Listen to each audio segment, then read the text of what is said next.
noite a todos, boa noite os doutores aqui da sala. É uma grande honra vir aqui falar em nome do Brazilian Journal. Meu nome é Gabriel Bittencourt, eu sou acadêmico do 4º ano da UERJ e faço parte do time de editores júniores do Brazilian Journal of Cardiovascular Surgery. E eu tenho o prazer e a honra de apresentar aqui hoje, para dar essa aula de transposição das grandes artérias, o professor Marcelo Bissegli Jatene. Ele é diretor da cirurgia cardíaca pediátrica do INCOR, da Faculdade de Medicina da Universidade de São Paulo. É professor associado de cirurgia cardíaca também da Faculdade de Medicina da USP e é presidente da World Society for Pediatric and Congenital Heart Surgery. Então, professor, obrigado por aceitar o convite novamente. O senhor está aberto aí para iniciar. Muito obrigado. Muito obrigado, Gabriel. Um prazer enorme a gente poder estar discutindo. Eu agradeço muito o convite. Minha intenção é fazer uma apresentação. É muito difícil falar todos os aspectos relacionados à transposição, mas eu pretendo dar uma pinceladinha rápida na maioria das coisas, contando um pouquinho da história da operação de Jatene, contando um pouquinho das complicações tardias e ficando à disposição para a gente conversar do que for necessário na sequência. A gente vai falar de uma cardiopatia congênita, conhecida como transposição das grandes artérias, se caracteriza basicamente por uma concordância átrio-ventricular e uma discordância ventrículo-arterial. Ou seja, aqui é um coração normal, você tem a conexão átrio direito, ventrículo direito, átrio esquerdo, ventrículo esquerdo, uma concordância átrio-ventricular e depois ventrículo direito, artéria pulmonar, ventrículo esquerdo, aorta, com uma concordância ventrículo-arterial. Na transposição das grandes artérias, o que a gente tem é uma concordância átrio-ventricular. Átrio direito está conectado ao ventrículo direito, átrio esquerdo ao ventrículo esquerdo, mas uma discordância ventrículo-arterial. O ventrículo direito está conectado à aorta e o ventrículo esquerdo conectado à artéria pulmonar. Isso, do ponto de vista fisiopatológico, funciona como se fossem duas circulações independentes. Uma onde o sangue vem do corpo e volta para o corpo, e a outra onde o sangue vem do pulmão e volta para o pulmão. Essa circulação não atinge os pulmões e essa circulação não atinge o corpo. Claro que essa é uma situação insustentável do ponto de vista fisiopatológico, não é possível sobreviver com uma cardiopatia desse jeito, a não ser que haja alguma comunicação entre as duas circulações, ou a nível atrial, ou a nível ventricular, ou a nível das grandes artérias, para que haja uma mistura do sangue e um shunt adequado, para que o sangue oxigenado consiga atingir a aorta e o sangue de retorno do corpo consiga passar pelo pulmão. A gente tem diferentes maneiras de manejar esse aspecto, mas a gente acredita que o shunt que faz uma mistura mais adequada é o shunt a nível atrial, onde a diferença de pressão entre os átrios é uma diferença de pressão mais baixa e o sangue se mistura de forma mais homogênea, favorecendo uma adequada oxigenação e uma melhor oxigenação do sangue. Está aqui uma peça anatômica mostrando um ventrículo direito conectado à aorta e o ventrículo esquerdo conectado à artéria pulmonar. Mais ou menos 3/4 das transposições são o que nós chamamos de transposição simples, onde o septo interventricular é íntegro, ou seja, não existe CIV. Os outros 20, 25% são o que nós chamamos de transposição complexa, onde existe ou CIV, ou algum grau de estenose pulmonar, ou coartação de aorta, diferentes tipos de associações anatômicas. O que a gente pode ver aqui também nessa peça é que da aorta, após a emergência da artéria subclávia esquerda, existe uma comunicação com a artéria pulmonar, que é o canal arterial, que é fundamental nesse processo de manejo clínico inicial destas crianças. Do ponto de vista de anatomia, existem diferentes relações da anatomia, principalmente das grandes artérias, onde elas podem estar localizadas lado a lado, mas a disposição mais comum é com a aorta anterior saindo do ventrículo direito e a artéria pulmonar posterior saindo do ventrículo esquerdo. A transposição, ela é uma cardiopatia, é a mais frequente, a cardiopatia cenogênica mais frequente no recém-nascido, e ela corresponde a cerca de 5 a 7% de todas as cardiopatias congênitas, com uma frequência muito maior no sexo masculino do que no sexo feminino. E a história natural da transposição, ou seja, se a criança não for submetida a nenhum tipo de intervenção ou tratamento específico, é com uma mortalidade ao redor de 28% na primeira semana, mais de 50% no primeiro mês e praticamente 90% no primeiro ano, mostrando que é uma cardiopatia de extrema gravidade, se não tratada de forma adequada. Contando um pouquinho da história da transposição e das operações realizadas até hoje para se tratar a transposição das grandes artérias, a gente começa há mais de 200 anos atrás, quando Bailey, que era um morfologista, descreveu em 1797, pela primeira vez, uma espécime anatômico onde existia uma discordância ventrículo-arterial. Foi a primeira descrição de uma transposição das grandes artérias, que só foi chamada de transposição das grandes artérias em 1814 por Farre, nesse ensaio a respeito de malformações do coração humano, ou seja, há 200 anos atrás, um pouco mais de 200 anos atrás, transposição das grandes artérias foi definitivamente tratada e chamada de transposição. Várias tentativas de tratamento se iniciaram desde os anos 40, de 1940, mas o procedimento que se mostrou inicialmente mais efetivo foi um procedimento descrito por Blaylock e Hanlon, dois cirurgiões que na época descreveram um conceito onde, para que essas crianças sobrevivessem, elas precisavam ter uma mistura a nível atrial. Para isso, eles criaram uma operação sem circulação extracorpórea, porque nessa época não existia circulação extracorpórea ainda, só apareceu a partir de 1953, 54. Então, nessa época, eles propuseram uma cirurgia onde eles realizavam uma atrioseptectomia e foi a primeira cirurgia paliativa que trouxe alguma perspectiva e algum sucesso no tratamento da transposição das grandes artérias. Do ponto de vista técnico, eles faziam uma dissecção do sulco entre o átrio direito e o átrio esquerdo, colocavam um clamp e seccionavam e ressecavam um fragmento deste septo entre o átrio direito e o átrio esquerdo nessa transição anatômica.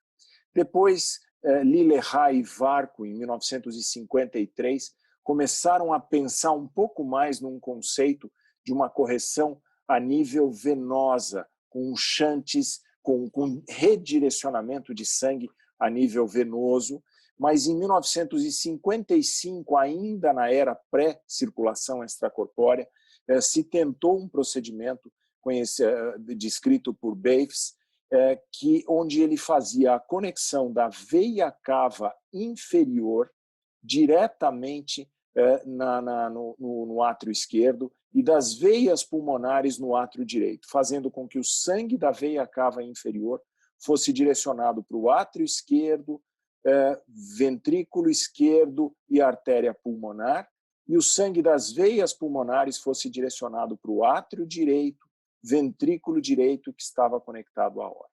Claro que isso foi um procedimento que trouxe muitos ensinamentos e que acabou culminando com a realização de duas operações que tiveram um enorme sucesso e ainda são realizadas hoje em dia, que são as operações de Senning e Mustard, descritas em 57 e 63, quando eles fizeram engenhosamente desvios do sangue pelos átrios através de remendos intraatriais, fazendo com que o sangue de retorno das cavas fosse drenado diretamente para a válvula mitral, ventrículo esquerdo e artéria pulmonar. E o sangue de retorno das veias pulmonares fosse drenado diretamente para o átrio direito, válvula tricúspide, átrio direito e aorta. Ou seja, não se corrigiu a anatomia do coração, mas se corrigiu a fisiologia, de tal forma que o sangue de retorno do corpo atingia os pulmões e o sangue de retorno dos pulmões atingia a circulação sistêmica. E nesse intervalo, nesse período, muitas tentativas de operações a nível atrial foram realizadas, nós vamos ver na sequência algumas delas. Depois, um outro procedimento, seguindo mais ou menos o conceito descrito por Blalock-Hanlon, só que realizado através de um catéter, foi descrito em 1966 por Hashkin e Miller, onde, através da introdução de um catéter pela veia femoral, um catéter balão, com um balãozinho na ponta, esse catéter era posicionado no átrio esquerdo, passando pela comunicação interatrial, o balão era insuflado, esse catéter era tracionado e literalmente rasgava o septo interatrial, criando uma ampla comunicação entre o átrio direito e o átrio esquerdo, fazendo com que houvesse a melhora da mistura, o equilíbrio clínico da criança para que se pudesse dar sequência em algum outro tipo de tratamento. Então, vocês vejam que começou em 1940, anos 50, anos 60, mas muitas tentativas de cirurgia de correção a nível atrial já começaram a ser feitas desde os anos 50, ainda numa era sem circulação extracorpórea, onde se fazia, como essa descrição de Bailey, onde se fazia a translocação dos grandes vasos, mas sem acesso às coronárias, não se manuseavam as coronárias. Claro que não houve sucesso nesse procedimento. Aqui já existia um conceito de que a coronária precisaria ser translocada. E ela foi proposta por Mustard em 1954, onde se translocou os vasos, levando apenas a coronária esquerda, também sem sucesso. Um ano depois, em 55, Kay e Cross fizeram uma sequência de anastomoses dos grandes vasos, mas também sem approach das coronárias. Em 59, o Dr. Senning propôs também uma transferência do tronco pulmonar para o ventrículo direito, fechamento da CIV, mas sem translocação das coronárias.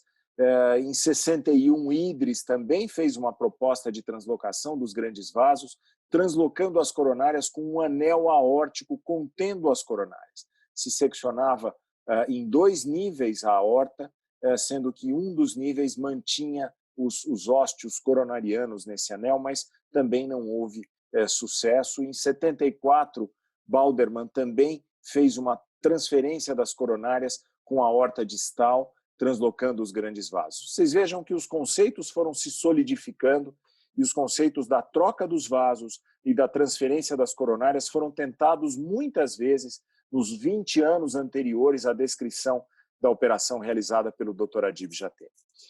E qual seria a razão para se insistir com uma operação a nível atrial, já que se tinham procedimentos a nível atrial que tinham um sucesso bastante interessante na época? No entanto, esses procedimentos, essas cirurgias a nível atrial, operação de Senning e Mustard, tinham resultados muito mais desfavoráveis em crianças portadoras de transposição com CIV. E sempre se buscou um tratamento anatômico definitivo para a transposição das grandes artérias. E o que se precisava fazer para que se fizesse uma correção adequada era a translocação dos grandes vasos, que o ventrículo esquerdo tivesse a capacidade de bombear o sangue para a circulação sistêmica, porque até então ele vinha bombeando o sangue para a circulação pulmonar, e que se pudesse fazer uma transferência das artérias coronárias de forma efetiva da aorta para as artérias, para o tronco pulmonar, que vai ser a anel aorta.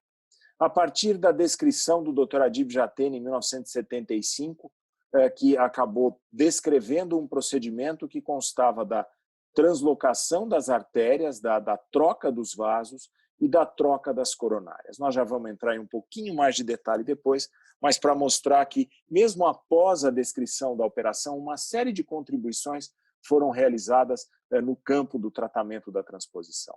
Um ano depois, o Dr. Maghi Yacoub descreveu um conceito de preparo do ventrículo esquerdo numa operação em 2 estágios, fazendo apenas uma bandagem do tronco pulmonar. Isso para os casos que chegavam com uma apresentação mais tardia, sem a possibilidade de uma correção, de uma troca das artérias, porque o ventrículo esquerdo não estaria preparado. Então, o que ele idealizou e o que ele propôs foi se criar um obstáculo para esse ventrículo esquerdo através de uma bandagem para que ele pudesse se desenvolver melhor se hipertrofiar e, eventualmente, se hiperplasiar para que esse ventrículo tivesse capacidade de gerenciar e de assumir a circulação sistêmica. Uma outra contribuição importante foi feita em 1981 pelo Dr. Lecomte, que propôs um procedimento técnico de anteriorização das artérias pulmonares em relação à aorta. Então, logo fosse feita a transecção, essa artéria era anteriorizada. Dr. Aldo Castanheda, em 1984, 9 anos depois da descrição do Dr. Adib Jatene, propôs a realização da operação em neonatos. Até então, o procedimento vinha sendo realizado em crianças maiores, sem a aplicação em neonatos, que hoje é considerado o tratamento ouro, o tratamento standard para a gente manejar crianças com transposição, que é tratar no período neonatal. E depois o Dr. Richard Jonas, em 1989, propôs uma operação conhecida como como uma operação em 2 estágios rápido, é um preparo rápido do ventrículo esquerdo, onde se fazia, além de uma bandagem da artéria pulmonar, um shunt tipo Blalock-Taussig, para que se fizesse uma bandagem um pouco mais apertada e para não comprometer a oxigenação, se fizesse um shunt para realizar esse procedimento. Essa é uma frase do Abraham Lincoln, que foi presidente americano: me dê 6 horas para eu cortar uma árvore e eu vou passar as primeiras 4 afiando o machado, mostrando que é fundamental que você se prepare, que você estude, que você se organize para realizar qualquer tipo de procedimento, seja cirúrgico ou não, no tratamento, em especial no tratamento da transposição das grandes artérias. Eu vou contar agora uma parte dessa história para vocês, alguns aspectos relacionados ao Dr. Adib, que era um cirurgião fantástico. Eu tive a oportunidade de trabalhar com ele muitos anos da minha vida, aprendi muito e tenho aprendido até hoje, lembrando muitos dos ensinamentos que ele trazia. Claro que a gente não pode deixar de considerar que as indicações, a fisiopatologia e os conceitos cirúrgicos que se utilizavam em 1975, há 45 anos atrás, eram completamente diferentes do que se utilizam hoje. Mas ele nunca deixou de pensar em planejar todos esses procedimentos. Onde é que a gente estava nos anos 70? A cirurgia cardíaca pediátrica, o conhecimento no Brasil, ele era habitado por cirurgiões competentes e muito experientes, com ampla e uma larga experiência em cirurgias de adulto, revascularizações, cirurgias de válvula, cirurgia de aorta, e muito pouca experiência com crianças pequenas e principalmente com neonatos.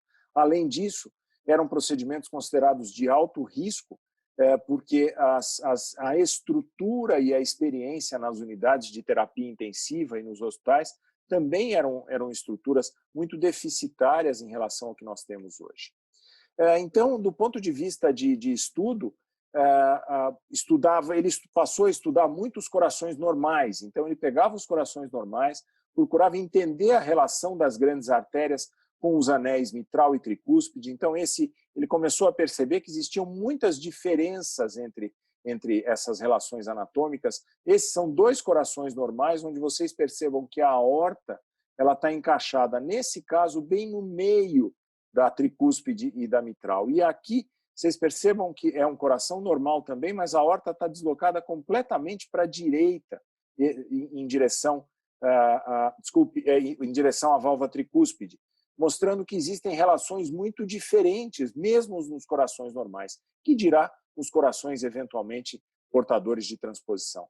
Esses são espécimes que ele usou na ocasião para tentar simular um pouquinho a transposição das grandes artérias, fez alguns anéis de resina para tentar entender um pouquinho melhor, simulou como se fosse um canal, um defeito do septo atrioventricular, fechando aqui um pouco mais, transformando as 2 válvulas em uma válvula única, deslocando a aorta para uma conexão mais anterior, ou seja, muito estudo e muito planejamento para tentar entender de que forma era melhor. Estudou muito a relação dos grandes vasos, então, do ponto de vista anatômico, como nós mostramos, além da disposição antero-posterior, existe a disposição lado a lado, e também procurou estudar muito a posição dos ósteos das coronárias. Aqui um coração normal, onde o ósteo da coronária direita emerge nesta posição e o ósteo da coronária esquerda nesta posição. se procurando entender onde seria a melhor posição para ele ser translocado da aorta para a neo-aorta, ou seja, para a artéria pulmonar. Além disso, existia uma ampla experiência com cirurgia cardíaca geral. O grupo do Dr. Adib, na ocasião, já tinha uma experiência com mais de 2.000 casos de revascularização do miocárdio, o implante das veias safenas eram realizados em diferentes locais da aorta, com diferentes angulações e direções, além de uma pesquisa constante acerca de circulação coronariana. Tudo isso culminou com a descrição com sucesso do primeiro caso de tratamento cirúrgico da transposição no plano arterial, conhecida hoje como Operação de Jatene, que constou, como nós já vimos, da secção dos grandes vasos, anastomose invertida e a translocação das coronárias. Esse é um slide histórico que mostra o primeiro caso, a primeira criança que sobreviveu. No pós-operatório, eles falaram, nós precisamos documentar isso de alguma forma. Então, foi feito um cateterismo que mostrou que o ventrículo direito estava agora conectado à artéria pulmonar e o ventrículo esquerdo conectado à aorta. Na época, nos primeiros casos, não se tinha uma noção exata do ponto de vista anatômico de como fazer o procedimento. Então, houve muita tentativa e erro, que era como se faziam as coisas na época. E o que se observou na ocasião é que as artérias eram transeccionadas em níveis diferentes. Então, a aorta se deixava um segmento mais longo e a artéria pulmonar um segmento mais curto, que culminou com os primeiros casos com a necessidade de uma interposição de um tubo sintético, tubo esse que precisava ser retrocado em outras ocasiões. Técnica que a gente acaba não usando mais hoje em dia pelo avanço de detalhes técnicos e de táticas cirúrgicas. Então, do ponto de vista técnico, a proposta inicial era fazer a ressecção dos ósteos coronarianos com um fragmento de parede da aorta, do seio de Valsalva, e essa coronária era translocada para a neo-aorta. Aqui já está a coronária esquerda anastomosada, está aqui a anastomose da coronária esquerda, e depois a coronária direita sendo excisada, sendo ressecada, e vai ser transferida para a coronária direita.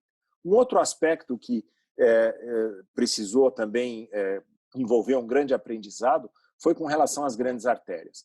Os pacientes, as crianças operadas inicialmente, eram todos casos de transposição com CIV. Não se operavam as crianças com transposição com septo íntegro, em especial os neonatos. Isso passou a acontecer a partir dos anos 80, com a proposta do Dr. Castanheda e de alguns outros autores. Então, a gente percebe aqui nessa foto que a aorta tinha um diâmetro que era metade ou até 1/3 do diâmetro da artéria pulmonar, que era muito mais amplo. E no reposicionamento não se usava a manobra de Lecomte, que era a anteriorização da artéria pulmonar. Então se fazia a reconstrução da aorta e da artéria pulmonar, deixando os vasos lado a lado. Esse vídeo é um vídeo interessante que eu espero que vocês aproveitem. Esse é o próprio Dr. Adib fazendo a descrição, contando para a gente como é que foi a apresentação dele no simpósio Henry Ford, em 1975, quando ele foi mostrar a técnica para a comunidade científica internacional pela primeira vez. Esse videozinho é um videozinho histórico, ele foi feito na comemoração dos 30 anos da Operação de Jatene, há 15 anos atrás, e o Dr. Adib tinha acabado de ser homenageado por umas meninas que foram as primeiras sobreviventes da Operação de Jatene, já com 30 anos de evolução. Era uma homenagem muito bonita para ele. E no final ele foi contar um pouquinho, agradecer e contar um pouquinho a história, e eu vou mostrar isso para vocês agora. Eu queria apresentar. Tinha uma mesa de cianóticos. Então, Zerbini apresentou a experiência e me falou. Era uma enorme experiência. E eu precisava fazer um comentário. E estava uma fila para fazer comentário, que era um negócio que eu digo, não vou conseguir. Tem que se inscrever na véspera. Eu me inscrevi. E aí eu procurei o Dr. Kirkman, que era quem ia presidir a mesa redonda sobre Xanadu.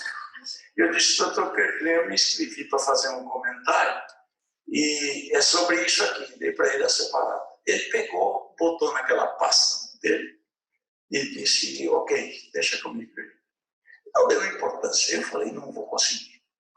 No dia seguinte, pelo que se lembra disso, o doutor Kirk estava me procurando.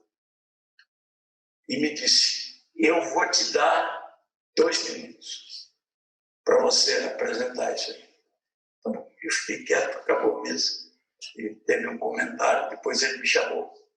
E eu apresentei. Olha, isso aqui foi uma emoção muito grande para mim, essas meninas lindas que nós operamos. A Cristiane tinha 2 meses. Eu fiquei muito sensibilizado. Mas quando eu terminei de falar, aconteceu um negócio que é difícil de escrever. Um auditório que tinha perto de 400 cirurgiões, todos convidados, chefes de serviço do mundo inteiro, se levantaram e me aplaudiram durante 2 minutos. 3 minutos de jogo. Foi uma coisa assim fantástica. E aí, bom, saiu no US Today, na primeira página, aquela coisa toda. Eu fui no ATS no ano seguinte. Eu escrevi o trabalho com 2 casos, um vivo e um morto. Mas o que estava vivo estava bem. Nesse intervalo, nós operamos mais 5 vezes. Morreram 5. E o Luiz disse que eu estava preocupado. A preocupação era, eu vou apresentar os 2 casos, ou eu vou apresentar os 7 casos, com 6 horas. Eu disse, não, eu vou apresentar os 7 casos com 6 horas. Eu apresentei. Quando eu acabei, fizeram umas perguntas, veio falar comigo o doutor Cooley. Disse, você fez uma das coisas mais importantes que eu já assisti. Porque se você tivesse apresentado o que estava no seu resumo, você ia fazer com que um grande número de cirurgiões aqui fosse se meter a fazer essa operação e ia ser um desastre.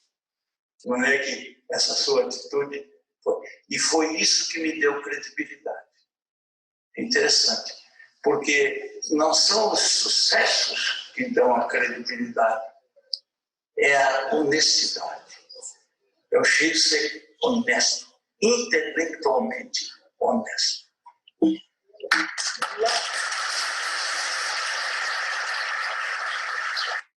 A partir desse momento em que a cirurgia passou a ser conhecida internacionalmente, o Dr. Adib mandou separatas da publicação para praticamente todos os cirurgiões de congênito de relação e que tinham muita experiência. Ele recebeu várias respostas muito interessantes, e aqui a gente vai fazer um breve resumo de alguns dos cirurgiões mais importantes na época e que até hoje são dos mais importantes da história, como a carta recebida do Dr. Senning, que dizia, dentre algumas coisas, você teve sucesso em fazer o que muitos de nós tentou fazer experimentalmente e clinicamente pelos últimos 20 anos.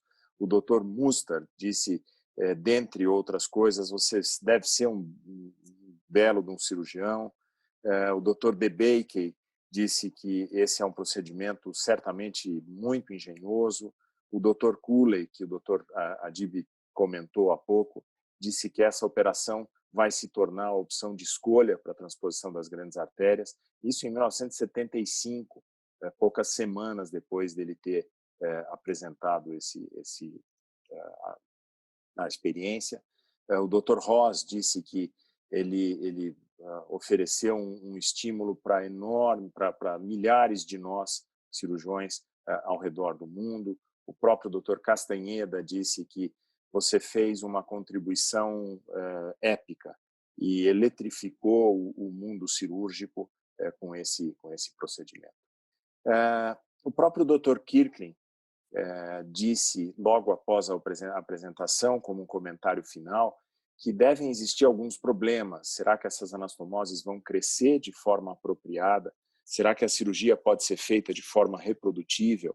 Como é que vão estar os resultados 2, 3, 4 ou 10 anos a partir de agora? Será que eles vão ser tão bons quanto as operações no plano atrial? Muitas dessas respostas já foram dadas, mas é importante a gente dar uma povoada nesse aspecto. Uma das coisas que a gente vai ver é que essa experiência inicial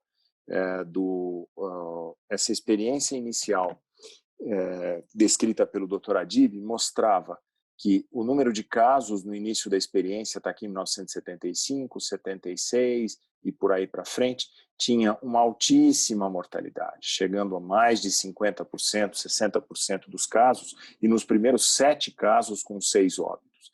À medida que o tempo foi passando, a técnica foi sendo dominada, a tecnologia de diagnóstico e de tratamento foi melhorando, a experiência cirúrgica, anestesia, perfusão, todos os outros aspectos, o pós-operatório, a gente foi pouco a pouco melhorando esses resultados e atingindo resultados bastante interessantes. Essa é uma experiência do HCOR nesse período de tempo, de 2002 a 2008, mostrando que a mortalidade em níveis bastante aceitáveis e inclusive com uma sequência de anos sem mortalidade nesse grupo de crianças. Essa é uma casuística que eu levantei lá no HCOR até outubro de 2019, até pouco menos de um ano atrás, 8, 9 meses atrás, foram quase 200 crianças operadas com essa idade média. Percebam que tinham muitas crianças com idade um pouco mais avançada ainda, muitas com transposição com CIV, que levaram a média da idade um pouco mais para cima. Esse é o peso médio. 73% eram crianças com septo íntegro, 20% com CIV e 6% consideradas mais complexas, como CIV com estenose pulmonar, coartação e interrupção de arco. A mortalidade global ao redor de 5%, e quando a coronária era do tipo A, ou seja, que aparece em cerca de 2/3 dos casos, a mortalidade foi ao redor de 2,3%. Essa é uma publicação do JACC, do Journal of American College of Cardiology, de um consórcio de pediatria de vários serviços que coletaram dados de 1984 até 2007. E o que se observou é que no início da aplicação da cirurgia, já em neonatos, nessa ocasião, o que se observava era uma mortalidade próxima a 40%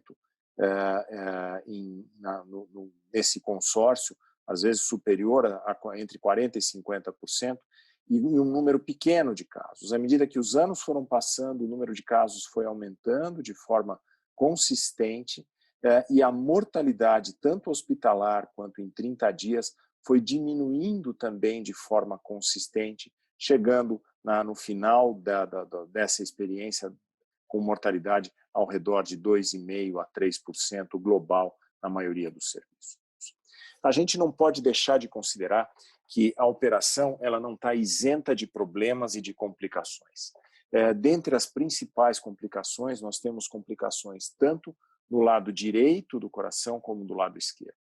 E considerando as complicações mais frequentes, as complicações do lado direito incidem sob a forma de estenose supravalvar ou valvar pulmonar em cerca de 10% das crianças, a supravalvar aórtica em cerca de 5%, a dilatação da anel aorta é praticamente presente em todos os pacientes, a regurgitação, a insuficiência da anel valva aórtica, que era a antiga válvula pulmonar, ela aparece em muitos dos pacientes, mas ela é moderada ou severa em menos de 10%.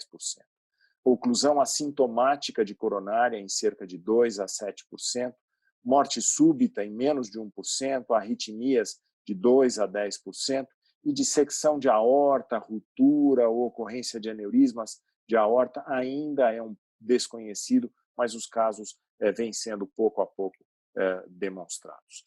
Como é que a gente faz para prevenir, na maioria das vezes, essas complicações? Aí entram alguns detalhes do ponto de vista técnico. Primeiro, a indicação tem que ser a mais adequada possível, tanto em termos de tempo, de momento, e aqui eu acho que cabe alguns comentários rápidos com vocês.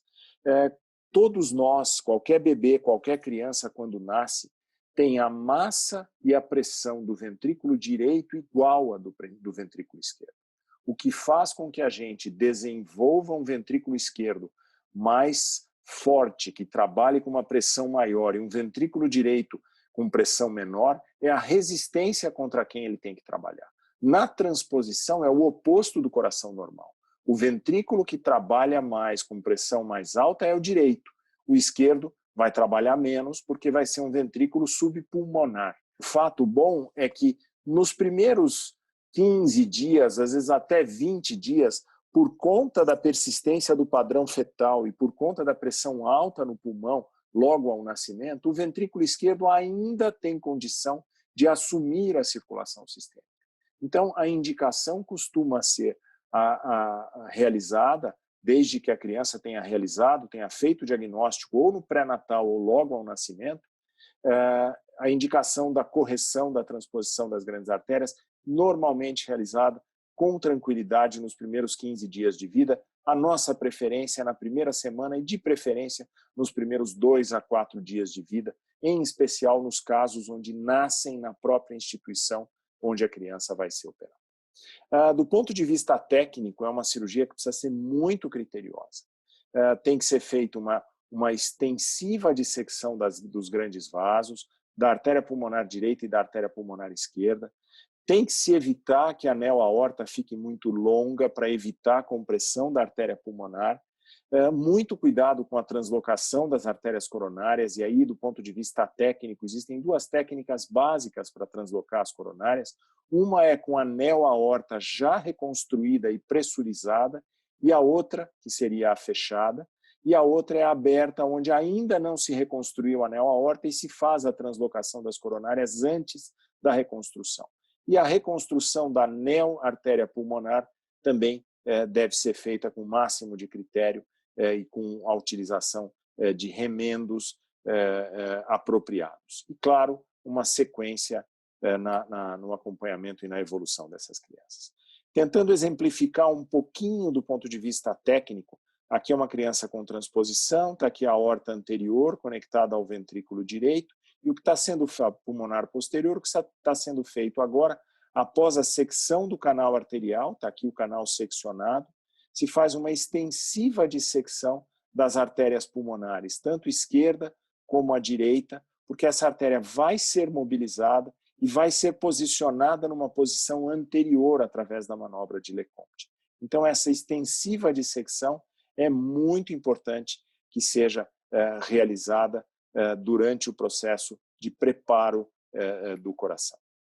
Da mesma forma, as artérias coronárias, elas também precisam ser muito criteriosas na sua inspeção e posicionamento. Está aqui a anel aorta já reconstruída e pressurizada, e se está definindo através desse ponto a direção e o posicionamento adequado da coronária, no caso aqui a coronária esquerda, e agora da coronária direita. Então nós fazemos a excisão das coronárias da aorta, que vai ser a anel pulmonar, e essas coronárias são cuidadosamente posicionadas, e aqui a gente vai definir e está marcando aonde essas coronárias vão ser reimplantadas na anel aorta. Está aqui a linha de sutura entre o coto proximal da aorta e o coto da artéria pulmonar, que é a anel aorta, e o coto distal da artéria pulmonar.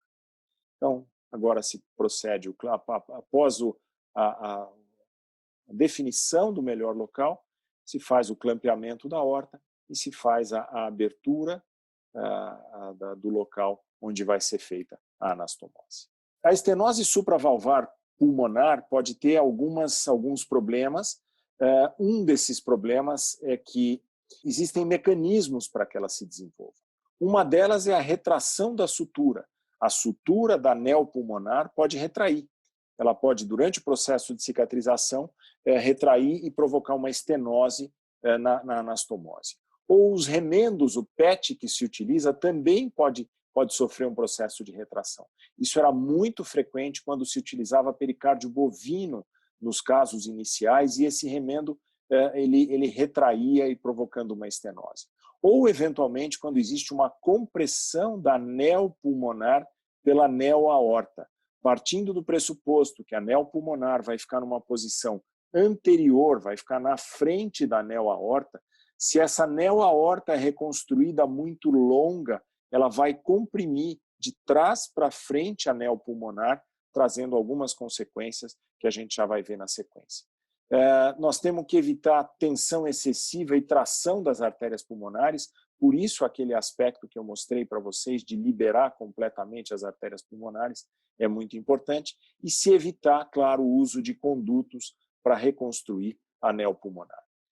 Essa é uma experiência que nós levantamos de mais de 500 operações de Atene, mais de 400 tiveram alta hospitalar, envolvendo desde a experiência inicial, em 1975 até dezembro de 2000, em várias instituições, em Cor, Hospital do Coração, Dante Pazanese e Beneficência Portuguesa, e o que se observou é uma incidência de estenose supravalvar pulmonar em cerca de 23% dos casos. Ela era importante e severa em quase 40% dos casos e era moderada em 24%. Um dos exemplos que a gente comentou foi a retração do PET. Então está aqui a cirurgia feita, a pulmonar numa posição anterior com a manobra de Lecomte. O que acontece é que o remendo usado para reconstruir a anel pulmonar retraiu. Está aqui um exemplo que a gente pode observar. Está aqui a artéria pulmonar anterior à aorta, esse é o ventrículo direito. Após a secção, ela foi seccionada, o tronco pulmonar. Nós observamos aqui o segmento e o coto distal e aqui o coto proximal, onde a gente observa uma estenose bastante importante da válvula e da região do anel.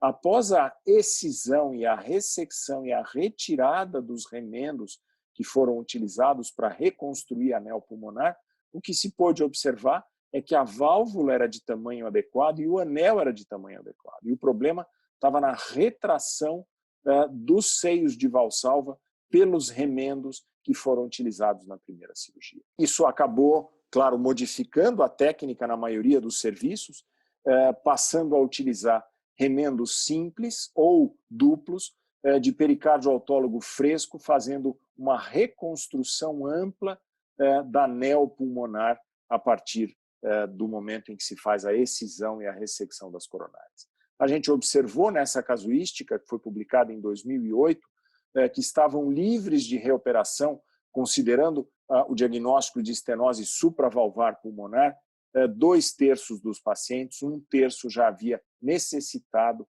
realizar algum tipo de intervenção nos primeiros 20 anos após a cirurgia. Com relação à regurgitação da nova válvula aórtica, que era a antiga válvula pulmonar, nós observamos que nessa experiência publicada no European Journal do Centro de Munique, uma experiência grande de casos, o que se observou é que cerca de 20 anos após a cirurgia, a insuficiência aórtica foi progressivamente aumentando, chegando ao cabo de 20 anos a graus pequenos ainda de insuficiência, mas mostrando uma tendência a um aumento progressivo da insuficiência aórtica. O que se observou é que estavam livres de insuficiência aórtica, principalmente os casos de transposição com septo interventricular íntegro, e mais com uma frequência maior os de transposição com CIV e uma frequência maior ainda os de transposição com dupla via de saída do ventrículo direito, é uma anomalia chamada de tipo Taussig-Bing, onde a gente, comparando as curvas, a gente percebe a incidência aumentada. Essa é uma experiência de 27 anos de segmento da Mayo Clinic, capitaneada pelo Dr. Joe Derani, que mostrando quais foram as anormalidades e os problemas mais frequentes na primeira reoperação após a operação de Atene. E ele observou que em 56% dos casos ela era do lado direito, que é a aplicação mais comum da primeira reintervenção, da primeira reoperação após a operação de Atene. Mas 31% delas ainda se mostravam frequentes do lado esquerdo, 9% nas coronárias, 9% na válvula mitral, CIV residual em 12% e recoartação em 6,5% nos casos que tinham diagnóstico prévio de coartação de aorta. Mostrando as lesões do lado esquerdo, ele precisou fazer a troca de válvula aórtica em 6 pacientes, mostrando aqui as operações realizadas em associação. E essa dilatação da neo-aorta a partir da associação com a insuficiência aórtica, os casos estão aparecendo cada vez mais com frequência. As indicações acabam precisando ser bem mais precoces para que se evite uma deterioração da válvula aórtica. Nós temos observado, nos últimos 6 para 7 anos, um aumento do número de casos. Aqui são casos tanto do INCOR quanto do Hospital do Coração, onde nós realizamos 8 operações nesses pacientes, sendo 5 operações de Bentall e de Bono e 3 reconstruções tipo Tyrone David com preservação da válvula aórtica. Esse é um caso que ilustra isso. Era um paciente que tinha um aneurisma de aorta ascendente. Está aqui o enorme aneurisma. A gente vê que na frente está aqui a artéria pulmonar anterior e uma grande dilatação da aorta, se procedendo aqui a dissecção, a liberação da aorta ascendente. Após a circulação extracorpórea, a artéria pulmonar é tracionada cranialmente e é feita a abertura da aorta, a exposição da região do aneurisma. Houve uma tentativa inicial de preservação da válvula aórtica nesse caso. A válvula era um pouco displásica, se tentou uma plastia, não se obteve o resultado desejado e aí se procedeu à excisão da válvula e à realização de uma operação convencional tipo Bentall com reimplante dos ósteos coronarianos de forma habitual. Além disso, havia uma estenose pela compressão do aneurisma na artéria pulmonar. Então, além de tratar o anel pulmonar, fazer comissurotomia, se implantou um segundo tubo entre a artéria pulmonar, está aqui o tubo entre a artéria pulmonar, entre o ventrículo direito e a artéria pulmonar, e depois o tubo, deixa eu mostrar o aspecto final para vocês, após o término da cirurgia. Então está aqui os 2 tubos. Queria fazer alguns comentários rápidos sobre o Dr. Adib. O Dr. Adib era uma pessoa muito interessante e ele dizia: eu nunca me queixo, o presente é maravilhoso, a gente tem que viver o que a gente precisa. Essa foto foi tirada nos corredores do Hospital do Coração em 2014, que foi o ano que ele faleceu. Ele tinha, na época, 85 anos, e ele estava lá com a sua bengalinha e a sua motoquinha, que ele ficava se locomovendo pelo hospital. E, por fim, eu queria só comentar que eu tive a feliz oportunidade e a honra de fazer a introdução do Dr. Adib Jatene num congresso que nós tivemos da Sociedade Mundial de Cirurgia Cardíaca Pediátrica, que eu estou no momento como presidente. Foi um evento que nós realizamos aqui em São Paulo e, nessa ocasião, foi instituída a Adib Jatene Lecture para inovações no campo da cirurgia cardíaca pediátrica. E a primeira pessoa que fez essa palestra foi o próprio Dr. Adib, e eu tive a honra de apresentá-lo. Está aqui ele realizando a conferência, foi em julho de 2014, e acabou sendo a sua última apresentação científica em congresso, que ele acabou falecendo alguns meses depois, por complicações de uma doença cardíaca que ele tinha.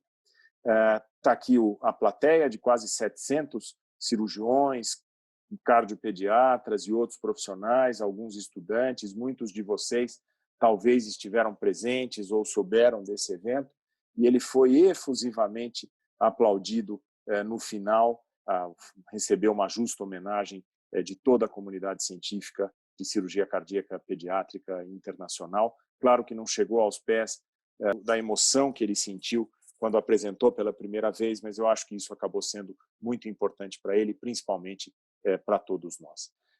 Nós estamos na 3ª geração da família.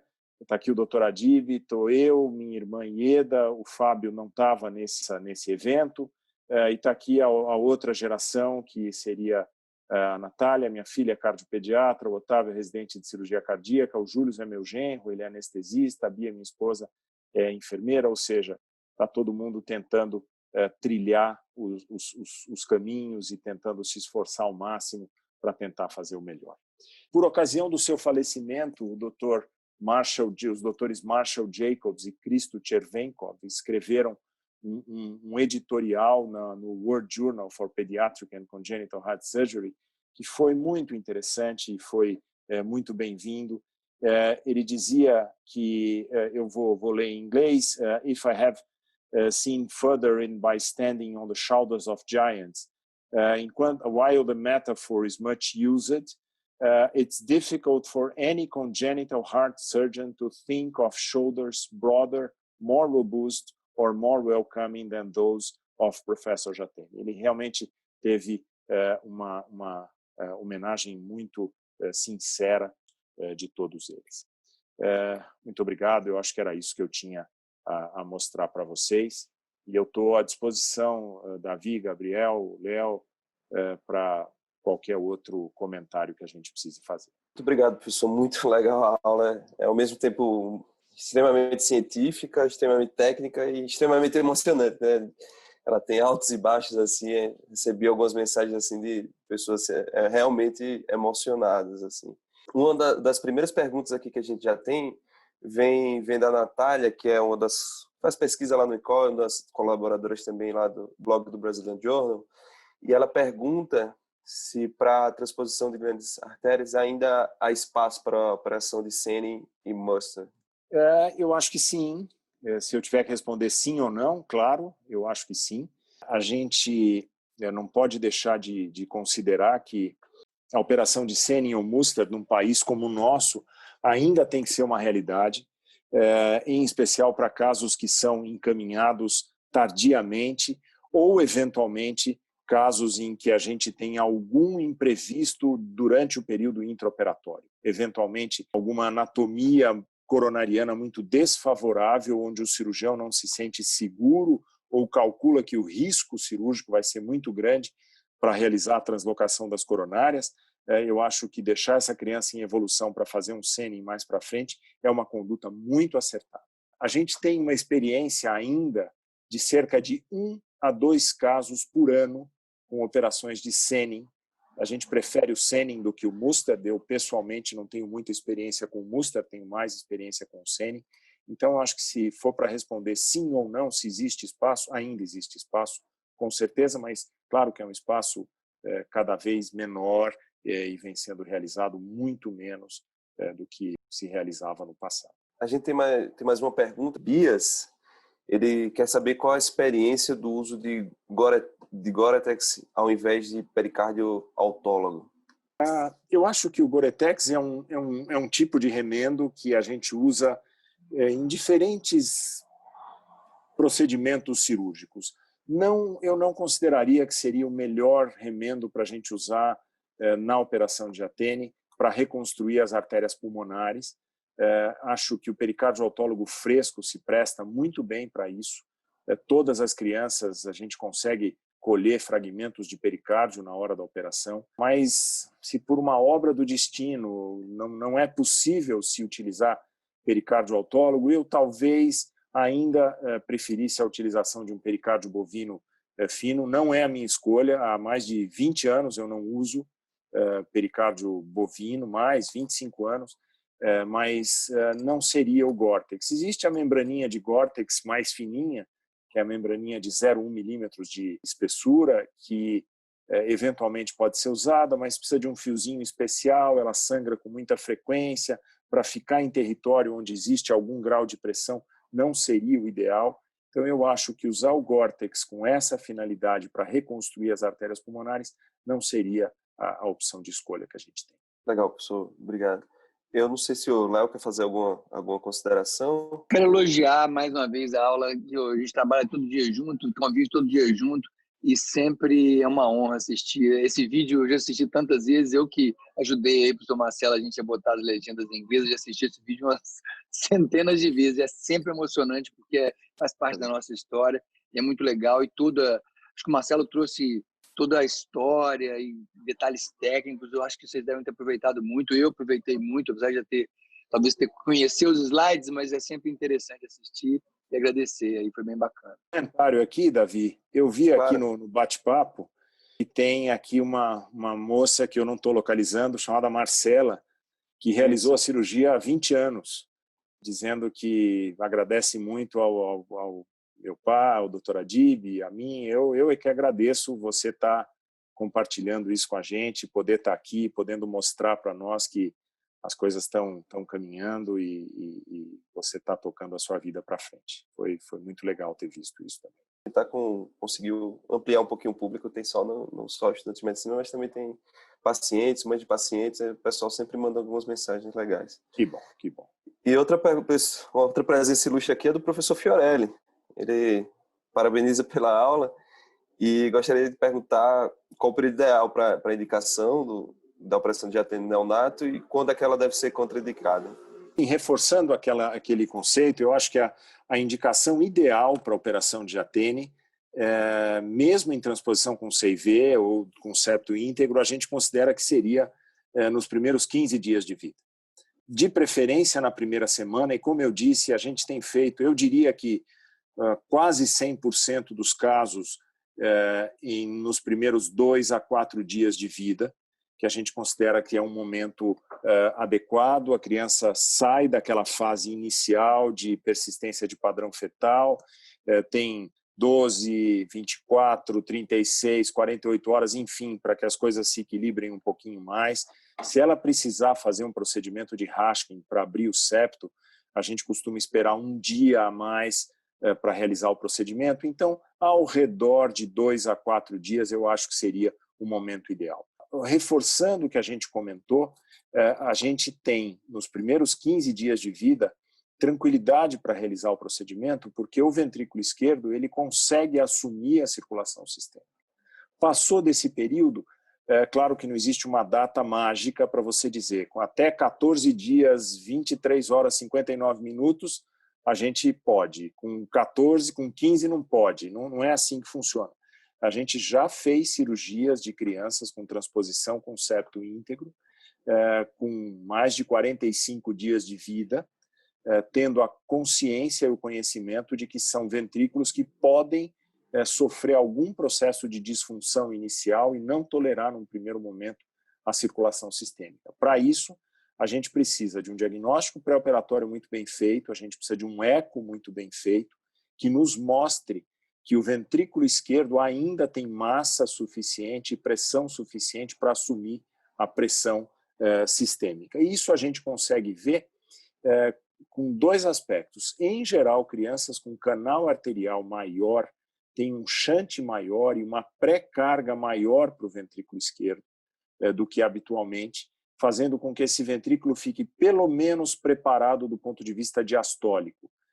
Então, a gente consegue ver isso através do ecocardiograma, podendo operar mesmo após os 15 dias, desde que esses critérios sejam muito bem estabelecidos e a gente tenha à disposição algum tipo de assistência ventricular, caso esse ventrículo tenha algum problema, para que ele possa se recuperar depois.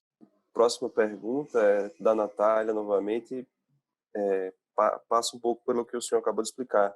Ela pergunta qual a estratégia a seguir diante de crianças com septo banana shape, se deve fazer em estágios ou optar por Jatene e preparar ECMO.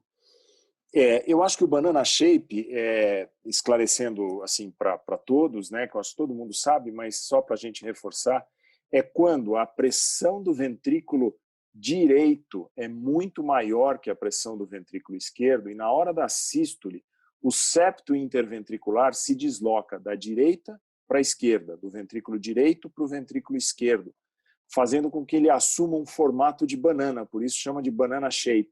Ele fica arredondado, parecendo um formato de banana, como um fragmento de um círculo. Esse ventrículo é um ventrículo que, teoricamente, está despreparado para assumir a circulação sistêmica. Existem serviços no mundo que fazem a operação de Jatene em qualquer idade, em qualquer ventrículo. Eles têm como conceito um preparo, entre aspas, inotrópico no pós-operatório e assistência circulatória. Você coloca a criança em ECMO, bastante droga, espera um pouco de tempo, esse ventrículo recupera. Mas assim, a gente considera que nestes casos onde você tem um ventrículo esquerdo tipo banana shape, você tem dois caminhos a seguir. Um dos caminhos é fazer o preparo do ventrículo esquerdo e o outro é deixar essa criança em evolução por mais alguns meses, de 4 a 6 meses, para que a gente faça um senem mais para frente. São duas alternativas de tratamento. A minha preferência pessoal é fazer o preparo do ventrículo esquerdo. A gente prefere preparar para que esse ventrículo esquerdo possa assumir a circulação sistêmica. E os estudos, os trabalhos têm mostrado que os ventrículos preparados têm uma expectativa de sobrevida, complicações, etc., muito parecido do que os ventrículos que foram operados no momento certo. Então, é uma cirurgia eficiente nesse sentido. Tem mais uma pergunta, professor, do Yuri Claro. Betuel. Ele pergunta se o senhor tem alguma experiência em cirurgia de ATEN nos pacientes com origem anômala de artérias coronárias associadas. Infelizmente temos, né? Mas porque eu diria que mais de 1/3 dos casos, eu acho que na minha cabeça, assim, na minha anedótica estatística, sem ver isso no papel agora, eu diria que 35 a 40% dos casos tem algum tipo de anomalia de coronária. A gente considera que o tipo mais comum é o tipo A ou tipo 1, onde você tem uma coronária esquerda que sai do seio esquerdo, uma coronária direita que sai do seio direito. E depois você tem N tipos de variações, tem quase 20 tipos de associações de anomalias de coronárias. Então, acho que a gente consegue fazer a cirurgia com segurança na grande maioria dos casos. Existem alguns casos que eu considero como muito difíceis de translocar. A gente já teve problemas, já teve crianças que faleceram por conta disso, e a gente, claro, vai aprendendo a cada dia, né? A cada momento a gente vai aprendendo, a cada caso que vai se apresentando, a gente vai sabendo como reagir, como lidar, usando vivências e experiências anteriores. Mas eu diria que, como regra geral, praticamente todos os casos com anomalias de coronária é possível fazer a cirurgia, com algumas exceções que a gente tem um pouco de preocupação em fazer. O Antônio faz uma pergunta. Ele gostaria de saber, já que o senhor citou que ultimamente vem ocorrendo ectasia no aórtica, se o senhor prevê que em breve será mais utilizado próteses tubulares como aquela Unigraft, que o Aaron David usa na neo-aorta com ressuspensão dos pilares comissurais. A Unigraft é aquela que tem um seio de valsalva mais gordinho, né? Sim. É essa? Eu acredito que sim, professor, pela minha... Claro, não é um material que a gente usa todo dia, mas eu acho que existe espaço sim. A gente fez os casos de Tirone que a gente usou o tubo de Dacron convencional, o tubo de Dacron reto, e o resultado foi bom, mas desde que a válvula não esteja muito deteriorada, né? Se a válvula já está com insuficiência importante, já está bem degenerada, com displasia importante, nem sempre é tão simples recuperar essas válvulas, como foi aquele exemplo que a gente mostrou no vídeo, né, que a válvula já estava bastante degenerada e a gente precisou trocar e precisou colocar um tubo valvulado, fazer um Benton, né? Mas eu acho que existe sim espaço e a ideia é sempre que possível preservar a válvula aórtica para que ela dure a vida inteira. Muito obrigado, professor, pelas respostas. Vou passar a palavra para o Gabriel, já que ele é o presidente, o chairman dessa sessão, para ele fazer as considerações finais. Ele é o chefe, é isso aí. Quem dera.